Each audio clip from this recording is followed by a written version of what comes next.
আবু জেহেল বলে, টেনশন করিস না, আমি তো আছি।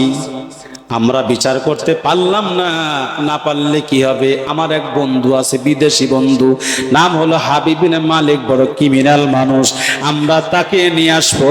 আবু জেহেল বলে, মুহাম্মাদের বিচার করার জন্য। আবু জেহেল চিঠি লিখলেন, দোস্ত তাড়াতাড়ি আসো, মক্কা একটা ক্রিমিনাল আছে, সন্ত্রাসী আছে, তার বিচার করতে আমরা পাচ্ছি না, তোমাকে বিচার করা লাগবে। বিদেশ থেকে দাওয়াত করলেন। আবু জেহেল দুইটা চেয়ার বানালেন, একটা রূপার একটা স্বর্ণের। আবু জেহেলের দরবারে এমন মঞ্চ তৈরি করলেন, একটা রূপার চেয়ার, একটা স্বর্ণের চেয়ার। হাবিব বিন মালিক চলে আসলেন মক্কা নগরীতে 11,000 স্বর্ণ নিয়া, কোনো কিতাবে লেখছে 22,000 স্বর্ণ নিয়া। 11 হোক আর 22 হোক, আমরা 11,000টাই ধরে নিলাম। এবার যখন 11,000 স্বর্ণ নিয়ে মক্কায় অবতরণ করছে, এবার আসার পরে বলে, আবু জেহেল মুহাম্মদ কোথায় থাকে? বলে, মুহাম্মদ অধিকাংশ সময় আল্লাহর ঘর বাইতুল্লাহ কাবার চত্বরে তারে পাওয়া যায়। দুজন কাফের যায়, বলে, ও মুহাম্মদ, আমাদের নেতা আবু জেহেল তোমারে ডাকছে। আমার নবী দাঁড়ালেন, উঠলেন, দাঁড়ালেন। আবু জেহেলের দরবারে যাবেন, হযরত ওমর জামা টান দিয়ে ধরে বলে, ওমর, বললেন নবীজি যেতে পারবেন না, কারণ একবার আমাকে দিয়ে আপনাকে মারার পরিকল্পনা করেছিল। আমার মনে হয় আজকে নতুন কোন পরিকল্পনা করেছে, আপনাকে হত্যা করবে, আপনি যেতে পারবেন না। আল্লাহ নবী ডেকে বলে, ওমর লা তাহজান ইন্নাল্লাহ মা'ানা, আমি একা নাই, আমার সাথে আমার আল্লাহ আছে, ভয় পেও না। আবাবিল হস্তি বাহিনী আসছিল কাবা ঘর ভাঙ্গার জন্য। আল্লাহ ছোট্ট ছোট আবাবিল দিয়া, পাখি দিয়া কাবা ঘর রক্ষা করেছিল। স্বৈরাচারকে আপনারা তাড়াতে পারেন নাই, আমার ছাত্র বন্ধুরা তাড়াইছে আবাবিল পাখির মতো, ঠিক না? এই বনে বাঘ নাই, করিও না মনে, বড় বড় বাঘ আছে ছোট ছোট বনে। ভাই রাত 11টা বাজে দোয়া করে দিই নাকি? হ্যাঁ, বলবো? কষ্ট হবে না তো? কষ্ট হবে না? তাহলে তাকবীর দেওয়া লাগবে জোরে।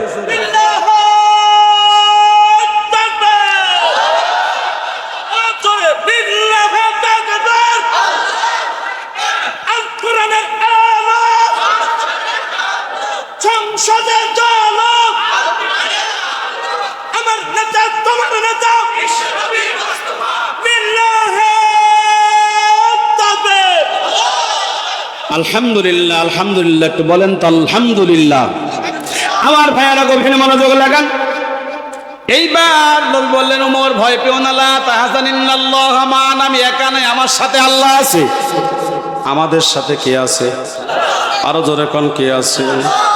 আল্লাহ যখন আছে আমাদের কোনো চিন্তা নাই। এই জমিন আল্লাহ, আমাদের সাথে আল্লাহ আছে, নিশ্চয়ই আল্লাহ আমাদের জিম্মাদার হয়ে যাবে। নবী হানির পা করে আবু জেহেলের দরবারে চলে গেলেন। এবার আবু জেহেলের দরবারে যাওয়ার পর দেখে দুইটা চেয়ার, একটা রূপার একটা স্বর্ণের। স্বর্ণের চেয়ারে হাবিব ইবনে মালিক বসা আছেন। রাসূল যখন গেলেন, স্বর্ণের চেয়ারে হাবিব ইবনে মালিক, রূপার চেয়ারে আবু জেহেল বসে আছে। আমার নবী যাওয়ার সাথে সাথেই হাবিব ইবনে মালিক চেয়ার থেকে লাফ দিয়া দাঁড়ায়া যায়। ইজ্জত দেওয়ার মালিককে, আরো জোরে বলকে, ক্ষমতা দেওয়ার মালিককে, ক্ষমতা থেকে তাড়ায় দেওয়ার মালিককে, ক্ষমতা রাখায় জুতা পিটা করার মালিককে। সেদিন খালি রে আল্লাহ 45 মিনিট সময় ওদিকে হেলিকপ্টারে না গেল, আল্লাহ নলির ঘরে সব পাওয়া গেল। কি খাওয়ার নেতারা কয়, আমার নেত্রী ফজরের নামাজ পড়ে, কোরআন শরীফ পড়ে। হারাম করে বাচ্চা, হারাম কর, কোন নেত্রী ঘরে সেদিন ব্রা পর্যন্ত পাওয়া গেছে, একটা তাসবিহ যায় নামাজ পাওয়া যায় নাই। কি ঠিক না? সব পাওয়া গেছে, তোর বুড়া নেত্রী ব্রা পরে সেটা পাওয়া গেল, কিন্তু কোরআন আর তাসবিহ যায় নামাজ তো পাওয়া গেল না। 70 রাকাত তাহাজ্জুদ পরে সিটারি করার জায়গা পাও না। হ্যাঁ, এদেশের মানুষকে বুকা দিয়া ধোকা দিয়া বুকা বানাও, এদেশের মানুষ আর তোমাদের ধোকায় বুকা হবে না। আমার ভাইয়েরা গভীর মনোযোগ লাগান। এবার নবী যখন সামনে গেল, হাবিব বিন মালিক চেয়ার থেকে লাফ দিয়ে দাঁড়ায় গেলেন। আসছেন বিচার করতে, কিন্তু আসামিকে দেখে চেয়ার থেকে লাফ দিয়ে দাঁড়ায়। হাবিব বিন মালিক যখন চেয়ার থেকে লাফ দিয়ে দাঁড়ায় গেছে, আবু জেহেল আর বসে থাকতে পারে, তিনিও দাঁড়ালেন। হাবিব বিন মালিক বলে, নবীজি, আমি আপনার নাম শুনছি, আপনি মুহাম্মদ, আপনি শ্রেষ্ঠ নবী, শেষ নবী, কিন্তু আমি জানি তিনটা জিনিস ছাড়া কেউ নবী হয় না। জোরে বলুন তো কয়টা? তিনটা জিনিস ছাড়া কেউ নবী হয় না। 1 নাম্বার হুসনে খলক, উন্নত মানের চরিত্র। 2 নাম্বার ওহীর জ্ঞান। 3 নাম্বার মুজিজা। এই তিনটা জিনিস ছাড়া আল্লাহ কাউকে নবী বানায় না। আমি জানি আপনি নবী, শুনেছি আপনি নবী, কিন্তু আপনাকে পরীক্ষা করব। যদি পরীক্ষায় নবী হয়ে যান, আমি আমার 11,000 সৈন্য নিয়ে আপনার হাতে হাত রেখে কালিমা পড়ে মুসলমান হয়ে যাব। সুবহানাল্লাহ বলেন। আবু জেহেল বলে, দোস্ত, তোমারে আনছি বিচার করার জন্য, পরীক্ষার মধ্যেই তুমি যাইও না। আবু জেহেল জানে পরীক্ষা করলে আবু জেহেলের নেতাগিরি আর থাকবে না। ও যে ভুয়া নেতা, সিটার নেতা, এটা প্রমাণ হয়ে যাবে। আর আমার নবী যে আসল নবী, আমার নবী যে আসল নেতা, এটা কিন্তু প্রকাশ হয়ে যাবে। সত্য কখনো মিথ্যা দিয়া ঢাকা যায় না। এবার আবু জেহেল বলে, দোস্ত, প্রশ্নের মধ্যে যাও না, তুমি বিচার করো মুহাম্মাদের। হাবিব বিন মালিক বলে, চোপ বেদব, চোপ, নেতা আমি না তুই, আমি যা করব তাই, তুই এত কথা কস কে? বেশি কথা করলে দলবল নিয়ে চলে যাব। আবু জেহেল কয়, দোস্ত, তোর 2টা পা ধরে যাস না, বিচার করে যা। বলে, বিচার করতে হলে লোকটা সত্যবাদী নাকি মিথ্যাবাদী, ন্যায় না অন্যায়, ভালো না খারাপ, এটা কিন্তু আগে নির্ণয় করা লাগবে, তারপরে বিচার করা লাগবে, ঠিক না? আমি আগে ন্যায় অন্যায় বিচার করব, পরীক্ষা করব। নবী যদি হয়, বিচার করে কে বিপদে পড়বো আমি। আগে পরীক্ষা করব নবী কিনা, নবী হলে আমিও মুসলমান হব দলবল নিয়া। আবু জেহেল বলে, দোস্ত, অকাম করিও না। হাবিব বিন মালিক বলে, চুপ চুপ চুপ, কথা বলতে পারবি না, আমার কাজ আমারে করতে দে। আমি যখন বিচারক, আমি বিচার অবশ্যই করব অপরাধী হলে, কিন্তু সত্যটা উদ্ঘাটন করতে হবে, অন্যায়ভাবে বিচার করা যাবে না।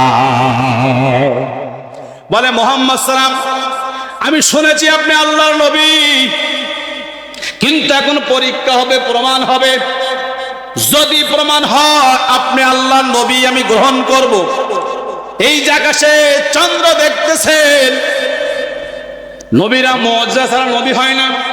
যদি এই চন্দ্র 2 খণ্ড করে দেখাইতে পারেন, আমি আপনার হাতে কালিমা পড়ে মুসলমান হয়ে যাব। আমি আপনাদের এমন একটা প্রশ্ন করে, বলেন তো, পৃথিবীর এমন জায়গা কোনটা জীবনে একবার সূর্যের আলো লাগছে আর কোনোদিন লাগে নাই? বাপরে, ছাত্র দেখি 1 দেখো, জিপিএ 5 ছাত্র গো। জীবনে একবার সূর্যের আলো লাগছে আর কোনোদিন লাগে নাই। 2 নম্বরে, এমন একটা কবর, কবরও জিন্দা, লাশও জিন্দা। 3 নাম্বার, এমন একটা জেলখানা, কয়েদি সেখানে, সে জানালার দরজাও নাই, জানালাও নাই, কিন্তু কয়েদি সেখানে জিন্দা রয়েছে। 1 নম্বরে নীল নদ, এটা অনেকেই বললেন। 2 নম্বরে, কবর জিন্দা, লাশও জিন্দা। এই তো এই ছাত্র দেখেছি, ভালো ছাত্র। হ্যাঁ, এরকম জ্ঞান থাকা লাগবে, এরকম জ্ঞান। হুজুর বলতে দেরি, উত্তর দেরি নাই। হ্যাঁ, তো আমার সঙ্গে কর্মী, এদের তো সম্ভব। কোথায় আওয়ামী লীগ, কোথায় বিএনপি, কোথায় কাদের কাকা, কারো খাওয়া নাই, ঠিক না? কর্মী দেখেন ধরে ফেলছে। মাসও জিন্দা, নবীও জিন্দা, মাসও জিন্দা, নবীও। 3 নম্বরে, এমন একটা জেলখানা, যে জেলখানা দরজা নাই, জানালা নাই, কিন্তু কয়েদি তার মধ্যে জিন্দা। হ্যাঁ,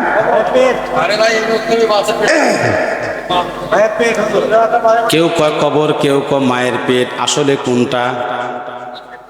ওরা তো হলো জিন্দা লাশ, জিন্দা কবর। আরেকটা হলো জিন্দা কবর, জিন্দা জেলখানা, জানালাও নাই, দরজা নাই, কিন্তু তার মধ্যে কয়েদি হলো জিন্দা। একজন কয় কবর, আর একজন কয় মায়ের পেট। কবর না, এটা হবে মায়ের পেট। জানলা আছে, দরজা আছে, নিঃশ্বাস গ্রহণ করতে পারে না, তারপর মায়ের পেটে শিশু জিন্দা। ভালো করে বুঝেন মুসলমান। এইবার